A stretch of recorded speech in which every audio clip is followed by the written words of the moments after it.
Welcome to the Tay and Todd Washington Football Team podcast brought to you by Fansided. And this is your co-host, Tay and Todd. This has been a while. We just tried this for the third time and the introduction, but we finally got it down. Todd, two embarrassing losses. One to Philadelphia on the road during a rainy COVID night, and then this past Sunday night against the scorching hot Dallas Cowboys.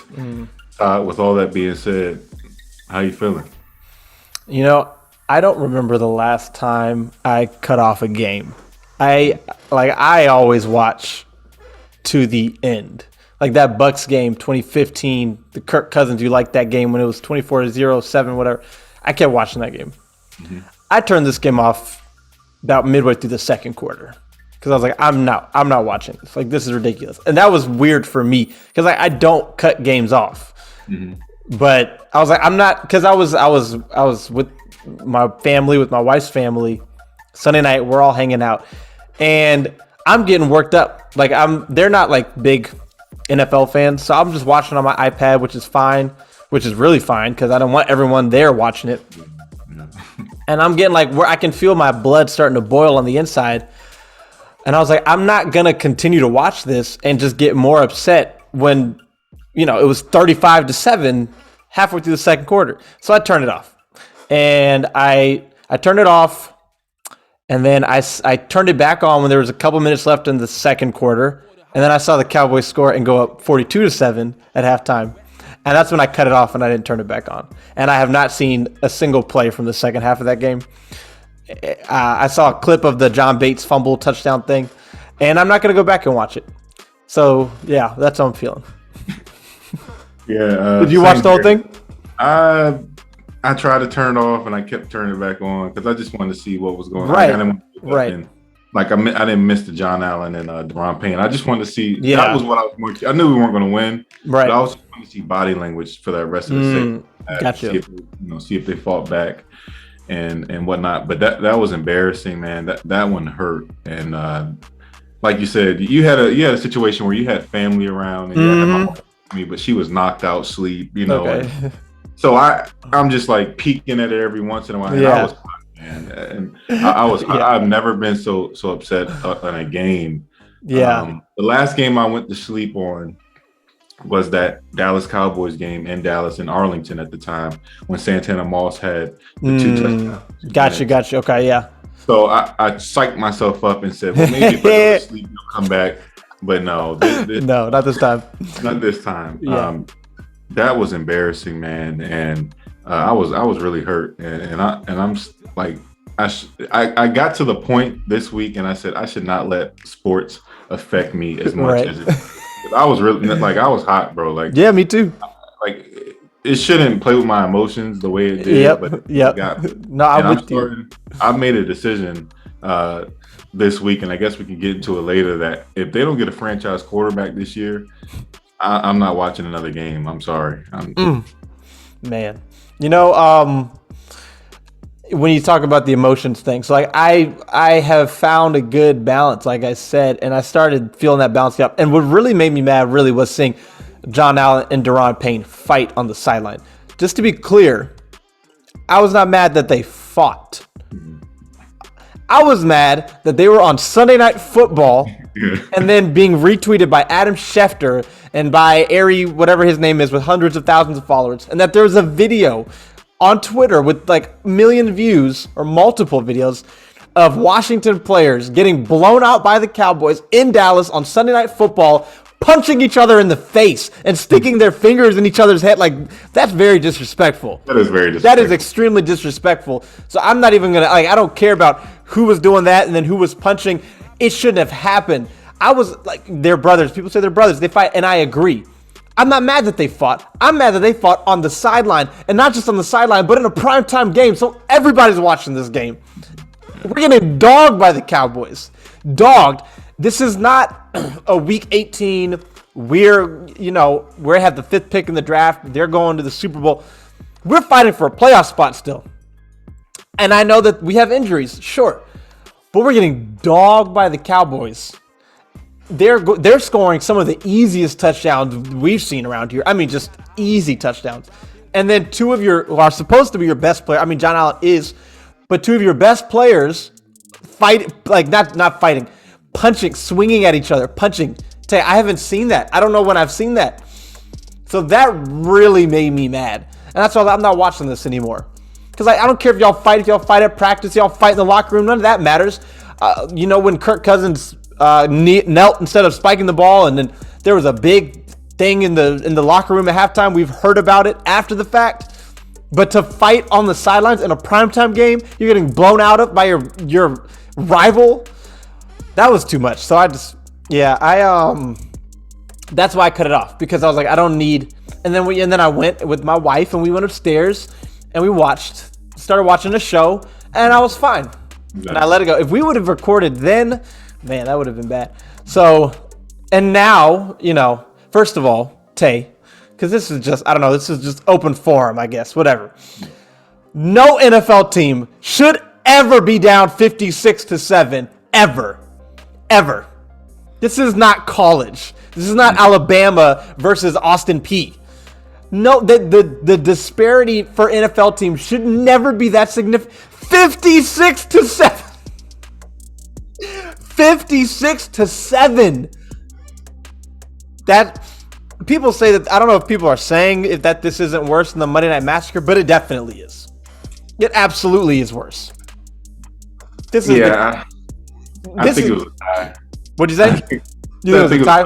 The only reason why, because we're depleted, and I try not to. We are depleted. I try not to, throw excuses out there, and the Cowboys fans, they don't want to hear it. The difference is, Cowboys fans, if you're listening, last year y'all only had one missing piece, and that was Dak Prescott. Everybody else was healthy. You're right. Year, everything depleted. I mean, we had back with turf toe, and I'm not all for excuses, but let's just call it what it is. I mean, we have linebackers. This is the first game I didn't know who our linebackers were. I didn't tell you. I have never seen NBC not have the video recording for a player in their starting lineups, and they didn't have that for I had never seen that before. That's crazy. I don't know who wasn't it Milo Eifler? I don't know who he is. I don't even know who was the linebackers were. I didn't know their numbers. I didn't know who it was. I just knew White. Torched. White might be Mayo or used. Or Mayo was getting torched. Oh my! I don't even know who that is. I don't know what his number is. 51, 59? 51. It was 51. He was getting torched, and Heineke, he's not it. Okay, let's just call it what it is. Right. I mean, I think he needs to compete for the backup with Allen, because every time Allen gets in there, he's moving the chains. He's efficient. He's getting the ball out of his hands quick. And at this point, I'm going to go ahead and say it. Allen plays quarterback better than Heineke. Heineke can make the off-schedule plays, but when it comes to getting the ball down the field and doing this, Heineke's not it. And I think he needs to be literally competing for a backup spot with Kyle Allen these last couple of weeks, because I'm just not impressed. I'm just not impressed. Yeah. You got two games, and I don't care how good the Dallas defense is. Their passes, he's making Trayvon Diggs like a shutdown corner when Terry's had him beat. Right. Times. Yeah, Terry McLaurin. The second one where they ended up stumbling, they only stumbled because the ball ironically was thrown further outside than it needed to be. And if it was just thrown up the field, that should be a touchdown. The first one was thrown inside when it needed to be outside. So many Cowboys fans coming in there and saying, bruh, he was playing the ball. You're stupid. He was playing the ball, blah, blah. He was playing the quarterback. Terry McLaurin released to the outside. Trayvon Diggs' back was to Terry McLaurin, meaning he could not see him. Meaning Terry McLaurin could get as much separation towards the sideline as he wants, because Diggs is not looking at him. And if that ball is thrown over Trayvon Diggs' head, over McLaurin's head, and to his outside shoulder towards the sideline, Diggs can play the ball all he wants. He's not getting there. That's just how it works. His back was to the receiver. His eyes were on the quarterback. So he sees the ball coming, but it's going to go right over his head, and McLaurin's going to catch it over here. Mm-hmm. So, no, it wasn't terrible coverage. It wasn't bad coverage, but there was a window for a throw that could have been made. The second one, he just got burned. Why can't both players? That's my thing. Diggs is a good player. He's having a good year. and I will say this about Trayvon Diggs, who is having a good year, but 11 interceptions or how many he ends the year with is not sustainable year on year. And next year, when he doesn't have 11 interceptions, if he's not a better cover corner and not getting those while not getting those interceptions, then he's going to just appear to not be as good. So I want to make that clear because he's not going to get 11 interceptions every year. And if he had 1 or 2 this year, no one would be talking about because his coverage has not been shut down. He hasn't been a lockdown corner, but he has been very opportunistic, to which absolutely I give him credit for. Some of these picks he's got, it's like the quarterbacks are throwing it to him. It's weird. Like he's there, but he'll be behind by a step or two, and then the quarterback throws it right to him. Again, opportunistic ball skills, so I'm not taking credit from him. I'm just saying you can't get that many picks every year. That's just no one does that.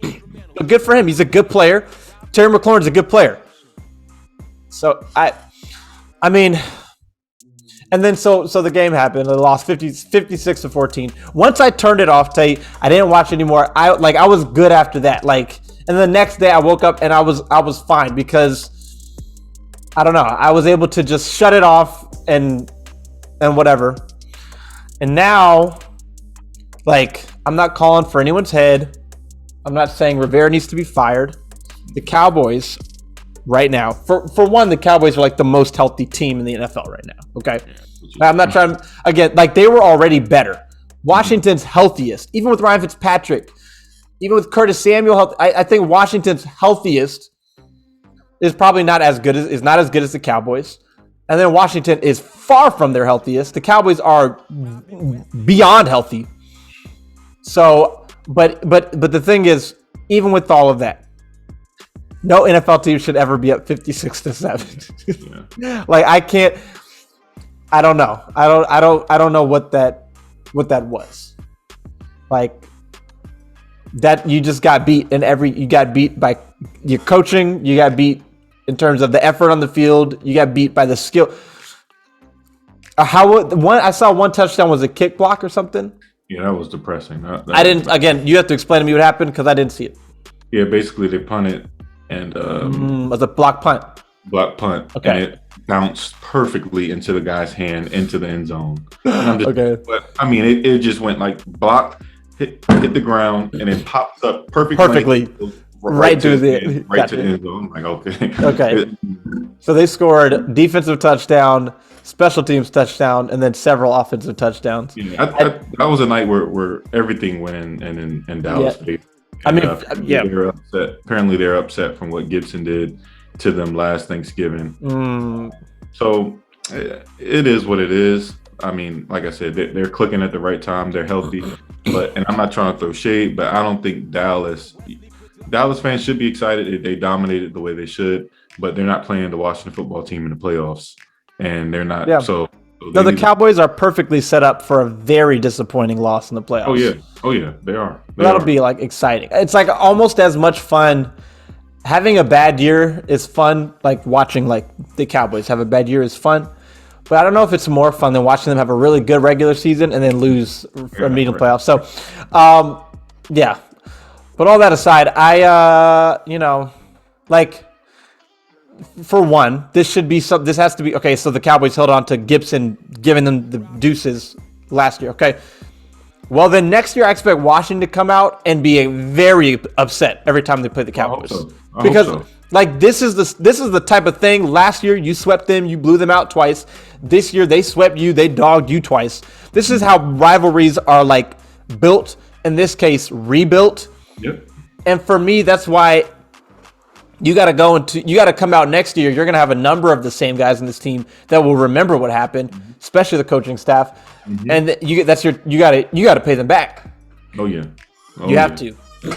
Oh yeah. So I guess for me, but at the end of the day, 56-7. Yeah. There is also a part of me that is well, does it matter if you change anything? If you because it's not what you're doing now. I don't know. 56-7 though. That's what I keep going back to, Taylor. I can't get away from that. They were down 56-7. Yeah. They had their backup play. When did the Cowboys' backup quarterback start playing? I think they're getting halfway through the third. Like that's what Ohio State does to like I don't know. Let me think.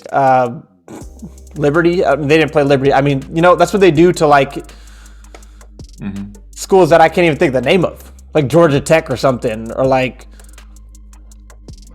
I don't know, dude. I don't know, but my thing is, do they win another game this year? Washington. I think what will happen is they'll lose to the Eagles. They'll beat the Giants, 7-10, 10th pick in the draft. That's what I think. They beat the Giants. That's yeah. I mean, if you lose that game against the Giants, that puts you. Kind of depends, like because their strength of schedule is so high. Yeah. Any ties they have, they're going to lose most ties they have in draft position. So they lose to the Giants. I think it'll probably be 9, maybe 8. Not a big difference, basically, if they lose to the Giants, I don't think. They win, I would guess 11th, because I think there will be more.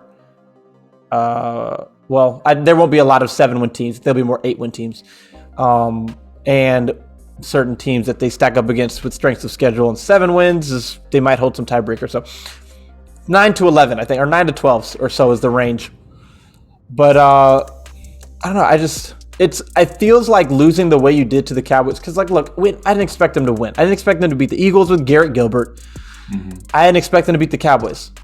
Losing, again, like, was not the issue for me. But losing the way you did feels like you just took a huge, like, enormous step back.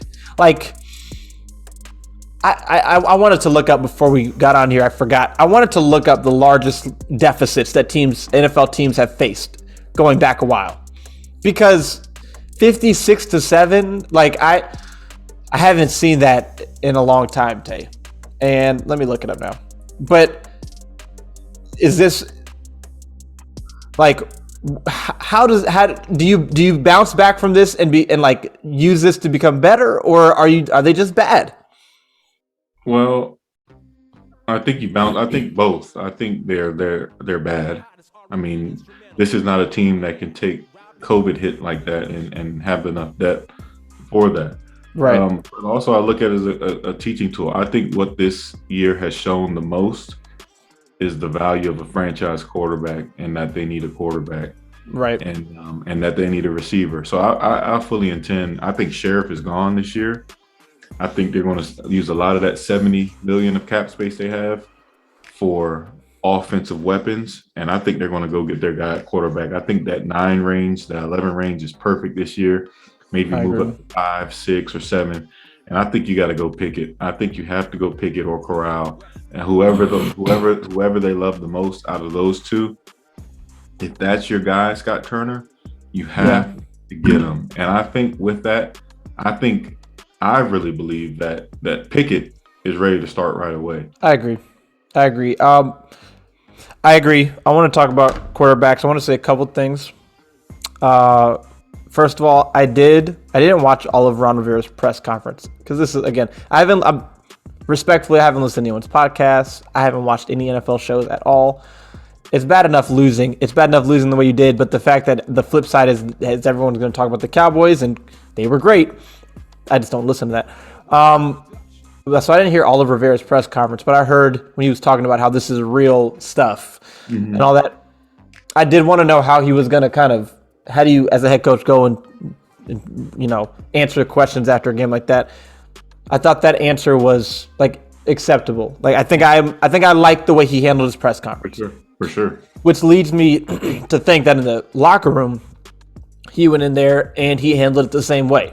Which to me, if you take a loss like that, the biggest thing is like the players can't lose respect for the coaches and for the organization and the leadership. And maybe I have hope that didn't happen.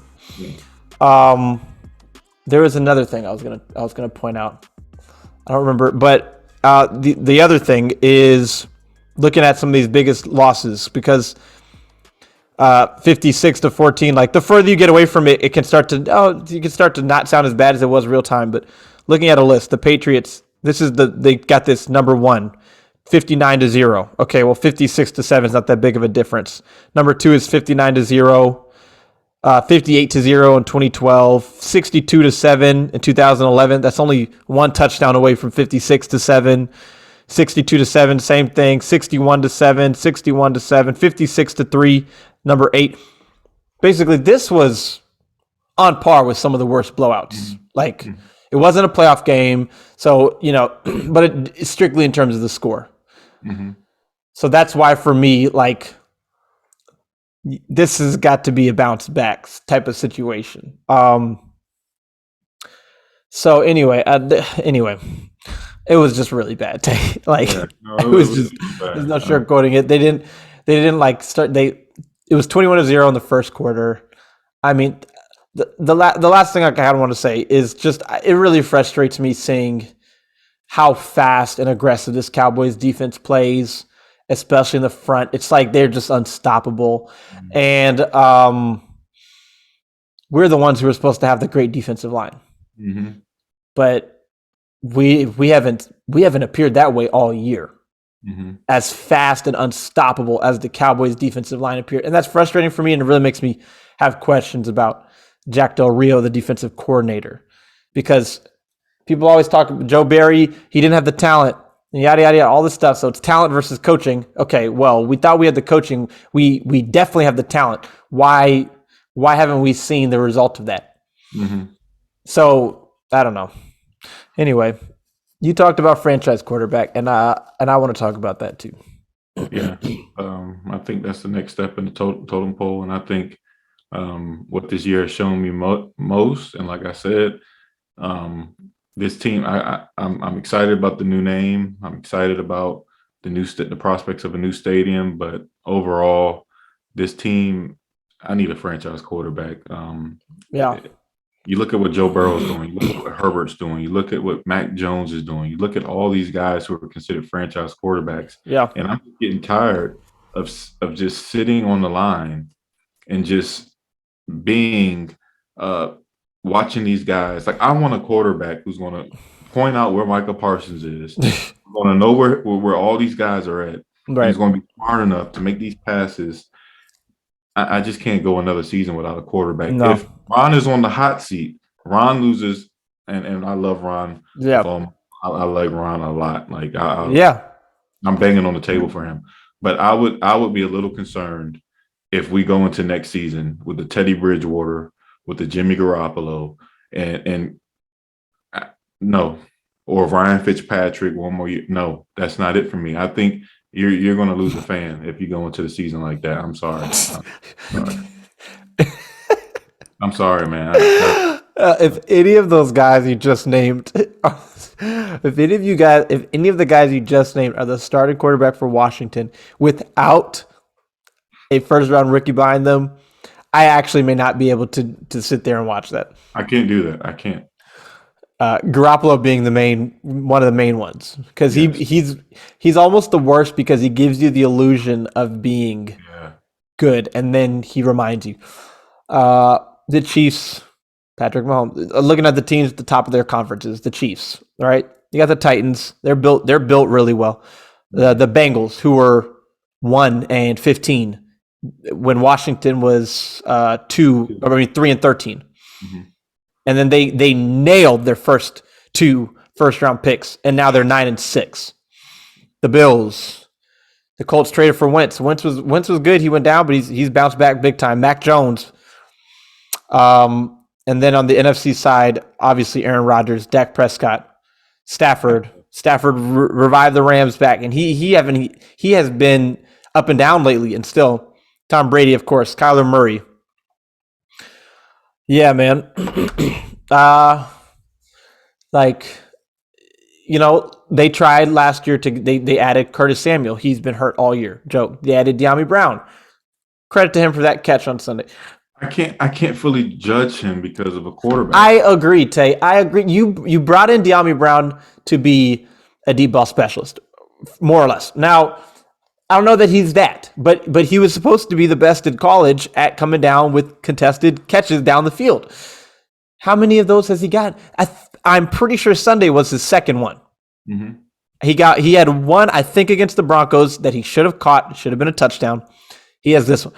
He has not been getting the ball downfield. The downfield passing offense does not exist because Taylor Heineke mainly. So I agree that I'm not going hard on De'Ami Brown. I'm not stopping anyone from doing it, but I'm not going to go hard on him because you brought in Ryan Fitzpatrick to get the ball downfield. You brought in De'Ami Brown to get the ball downfield. You got in Curtis Samuel to make this offense more explosive. Fitzpatrick played half a quarter or whatever, or a quarter. Curtis Samuel's played like 50 snaps. De'Ami Brown, I don't think he should have started week 1, but even still, what you brought him in to do is not what you have a quarterback that's equipped to do. So I agree with that. I mean, I don't know. We said it like on the first episode we ever made. And also, thank you to everyone. We got over 4,000 followers on Twitter. So huge thanks to everyone for that. That's crazy to think of and crazy to see. So we really appreciate that support. But none of it matters until you get a quarterback. None of it, man. And every year teams find a guy. Like at least one team every year, whether it's by getting a veteran, trading for a veteran, or in the draft. Anyone can tell me what they think about this draft class. It won't affect what I think about this draft class, and then the veterans available. But that to me will be this offseason, I think, will be deciding for Ron Rivera based on what they do at quarterback. Oh yeah. If you have another year, all right, say you beat the Giants, like I think you will, week 18. So back-to-back years of 7 wins. Okay. So you're not 3-13 like you were when you first got here. A very bad roster. You went 7-9 on a year where you really expected to be worse. Then you went 7-10, which I don't know. I kind of was in the 8-9 win range, so I'm not surprised by 7. But you cannot have a third straight year of 7, and you can't have a third year of less than 7. You have to win more, and you really have to make the playoffs, even if you're the number 7 seed wild card. That's why this third year is so huge, and you're not going to do that without a quarterback. Mm-hmm. Mm-hmm. Like you're just not going to be able to do that, and so that's why it's so big. And I mean. And look, and at the same time, they get a quarterback, they draft somebody, they get one of these guys, one of these legit veterans. Like you're gonna see fans buying back in. That's what we do. That's what we do. We buy in, we buy out. That's what we do. It's like trading. We get in, we get out. Mm-hmm. So that's what you have to do. Yeah, and what a better way to do it. This year you have capital. Next year, I mean, you have about 80 to 80 million dollars of cap space. You got Mike Williams, free agent. Allen Robinson's been tagged twice. Godwin coming off of ACL. Michael Gallup, who I don't want no parts of. I don't really want Gallup, but and plenty others. Yeah. So a good draft class of wide receiver. And a good draft class. So you got an opportunity right here to change this whole. I'm going receiver second round. I'm going all offense this year. I'm sorry. I mean, you have to go so. I know you tried last year. You have to do it again. You have to. You just have to. The offense is like it's you can't win these days with having an average offense.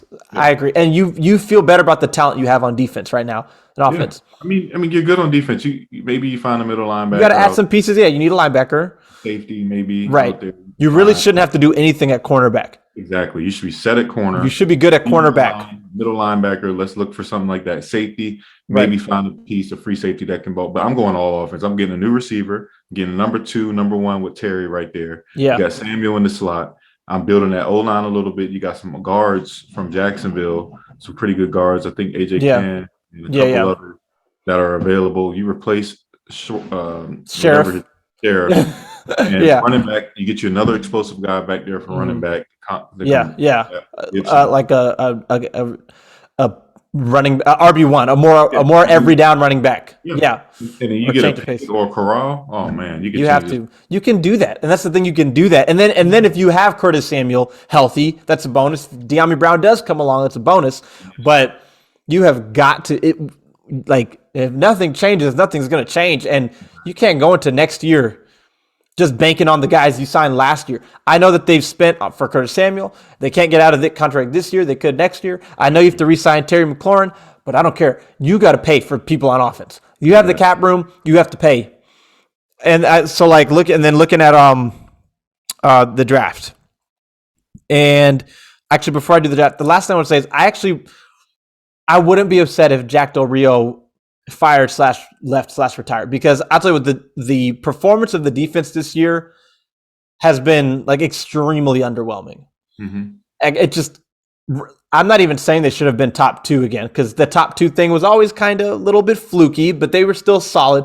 but they should have been a much better defense this year. And the problems that they had early on, and like I feel like if Dan Quinn was the defensive coordinator here with this defensive line, your defense is much better. I don't know. I can't understand why. Oh, well, these guys. Oh, Chase Young and Montez Sweat. They don't play discipline. Blah blah. Why? I don't accept that. Like the coaches are here to make it work. So make it work. You have all the why can't Chase Young rush the passer? Why was he a terrible pass rusher this year? Which he was. Watch him rush the passer. He was terrible. He was not rushing the passer. He was just running. He was just going. Why was that happening? All right. So I don't think Jack Del Rio will go anywhere, but the way that this defense started off the season especially is just you paid Kendall Fuller at cornerback. You paid William Jackson at cornerback. You drafted St. Juste at quarterback. You drafted Jamin Davis at linebacker. You drafted 4 first-round defensive linemen. You have Cam Curl back there. Landon Call. Like, you have pieces that can work. Why were they so terrible? Why are they giving up 60% on third down? That doesn't make sense. All right. Just kind of going off and everything here. No, go ahead, bro. Go ahead. The one thing about the draft. So the Giants, Adam Schefter tweeted out a report that the Giants are going to stick with Joe Judge, Daniel Jones next year. Not surprised. And I think they're going to fire David Gettleman. And I think that it's a mistake to fire Gettleman and keep Jones and Judge. Because I just think you're forcing people to work together. And I think that's never good. I think you should just get rid of all of them and start fresh. So, but the Giants are going to have 2 first-round picks. 2 top 10 picks probably, but they probably won't be looking at quarterback. We don't think, right?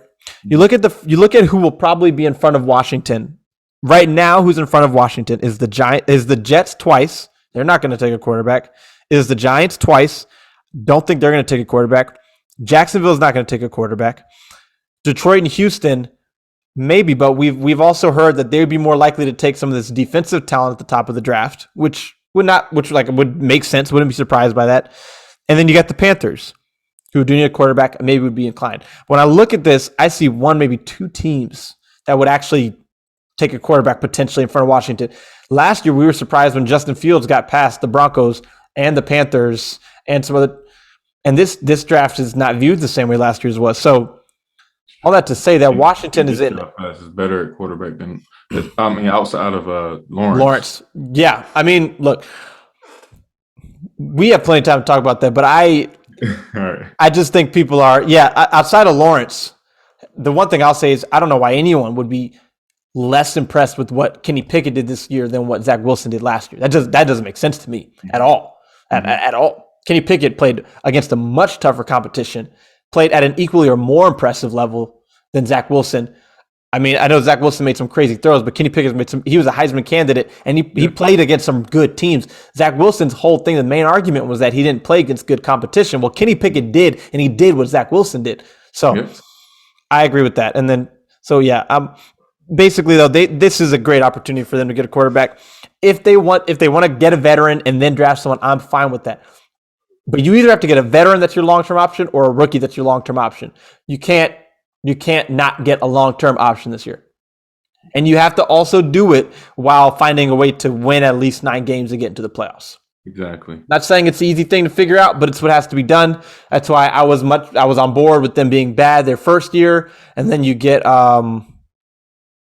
whoever, I don't know, someone last year, or them being bad the year before and getting Joe Burrow, but it didn't happen. But this year, you got to now you have to find a way to get a quarterback, and if you draft a quarterback, you have to have some success this year. You have to. You just have to. You can't have a bad year on account of a rookie quarterback. That's not acceptable. So you have to figure it out. So figure it out. You got cap room, okay? You got your front office in place. Remember, they didn't get Mayhew and Hurney until that's true. After this past draft and everything. That's very true. You actually have your front office in place. You got all your scouts in place. You got cap room. You took your depth piece in Jamin Davis last year, who just Nick Bolton, Pete Werner, Micah Parsons, Jeremiah Owusu-Koramoah, and then Jamin Davis. Anyway, that's it, man. I'm gonna watch the game. I'm not gonna go to the game, but so I may have some tickets to give away. But I'm gonna watch the game because you only get 18 games to watch. I love watching them, even when they're bad. I still like to watch them, but Yeah. And you know what the crazy thing is, Tay? They could still make the playoffs. Like, let's see. What is it? I know you want to hear this, so I'm going to tell you. I know you're so excited to hear the scenario for them making the playoffs. So, let's see. Whoops. They need to obviously win their last two, Eagles and Giants. They need the Falcons to lose to the Bills.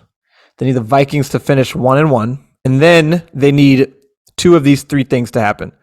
Saints to lose their next two to the Panthers and Falcons, or 49ers lose their next two to the Texans and Rams, or the Eagles lose to the Cowboys week 18. They need two of those last three. So the three they need are to win their last two, Falcons lose to Bills, Vikings finish 1-1. All three of those need to happen. And then they need two of the three between Saints losing their last two, 49ers losing their last two, or essentially the Eagles losing their last two. Mm-hmm. Yeah. Not happening. Yep, but that's it. That's the scenario. They can still make the playoffs. What if that happened? They made the playoffs. They played the Cowboys, and then they beat the Cowboys. I don't want to talk about that. Anyway, you know what helps us is that I'm just going to ignore that because I'm not even interested in that. But you know what helps us is that those Jet picks inside the top 5. Yeah, something to keep an eye on right there because I'm sure they won't move yet. And I've even seen some people say have Washington moving up all the way up to number 1. You probably don't have to do that. You don't, but if that's your guy, I think you might want to go ahead. I agree. If he's your guy, Pickett is your guy, and you're 100% sure. Like I know Hurney and I know Mayhew are doing a heck of a job right now, and I know they're looking specifically at quarterback. Yeah, and I mean, Pickett, he's my number 1 option. 4,300 yards passing, 42 touchdowns, which was third in FBS, and then 7 interceptions. Yeah. 6'3", 220, and I just like his swag, his demeanor as a quarterback. Mm-hmm. Just tell he has that, man. I'm all in Kenny Pickett season. Yeah, it started Sunday. Sunday in the first quarter. Yeah. Sunday night in the first quarter is when Kenny Pickett draft season started. But I think it's quick to turn it around, man. Honestly, I think it's a quick fix. I think it's simply putting in a new quarterback, maybe getting a new defensive coordinator, maybe, or having Jack Del Rio spice some things up. I don't want to see Chase lining up on the same side the whole game. Move them around like they do with Parsons, or move them around like they do with Lawrence and Gregory. Yeah. Because Sweat, they can rush from different angles. Young can run from different angles. Use Landon Collins. Use Jamin Davis. And then, last but not least, get another receiver. You have to get a receiver for that quarterback. Have to. And I mean, it is what it is. It is what it is. It is what it is. 6 and 9. 6 and 9, yeah. And I guess we'll just see what happens. But I expect them to bounce back this week against Philly, but I don't think it's going to be enough. Philly's really clicking right now. And they are. They just ran for 200 yards against Washington, and Washington doesn't really have any defensive players that they were missing back, so probably going to run for another easy 200. Yeah, man, it is what it is. Yeah. I'm not so disappointed by the season as I am just by that Cowboys game. Yeah. It's like, that was 56-7. I mean, come on. I know the final score is 14, but it was 56-7. That one play to that one receiver, again, I wasn't watching. I saw it back when he just broke like 15 tackles. Like, yeah, you can't put everything on losing or even getting blown out. You can put on injuries, on COVID, on the DeShazer Everett situation. Sure. If it was 28-7, sure. 35-7, sure. Like a regular blowout. 56-7, there's no excuse for that. There's no excuse for getting blown out to that degree. That's just, my God. All right, well, yeah, but we won't go this long without doing an episode again. Sorry, but it just, I mean, not much to talk about other than losing. And, yeah, we'll talk again soon. That's all I got. That's all I got, man. Let's see what's in store this week. And it's funny is I just thought of this. I remember we were talking about maybe trying to do something, watch for that that Cowboys game, or do it at like Hot Chikn Kitchn or something. Could you imagine? If we would have done that? Whew. That's why can't do stuff like that with this team, unfortunately, because they still Not yet. Not till you get a quarterback. not to get a quarterback. Unless you get a quarterback. Last thing I'll say is, and I tweeted it out. All these 5 last quarterbacks they draft in the first round, all busts, has nothing to do with whoever they draft or how they should go in terms of drafting a quarterback this year. It's completely. We're talking about going back to the early '90s and trying to say no. Okay, all of them had reasons why they failed. Organization played a part in why they failed. Again, has nothing to do with if you draft someone this year. Just completely wipe that from. It doesn't make sense. So, all right. I hope Hurney, Turner fall in love with Pickett at the Senior Bowl. Yeah. I don't know if they're bad enough to be the Senior Bowl coaching staff, but that would be fantastic. I would love that. How early was it when 49ers made that trade up for Lance last year? It was early. Yeah, it was like March, I think. March. And the draft is mid. It was like a month. It was a month early. It was a while. Yeah. It was a while. So, yeah.